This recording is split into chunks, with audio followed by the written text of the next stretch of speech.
सोलापुरात अल्पवयीन मुलाच्या हाती दुचाकी आढळल्यास त्याच्या पालकास 10,000 रुपये दंड भरावा लागणार आहे।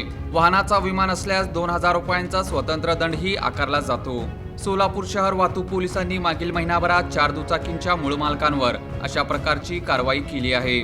दंड जागेवरच भरून वाहन त्यांच्या ताब्यात दिले जाते, पालकास समज देऊन सोडण्यात येते आणि पुढील कारवाईसाठी खटला न्यायालयात पाठवला जातो, अशी माहिती वाहतूक पोलिसांनी दिली। अल्पवयीन मुलांच्या हाती वाहन दिल्यास मूळ मालकास एकूण 10,000 रुपये दंड होतो।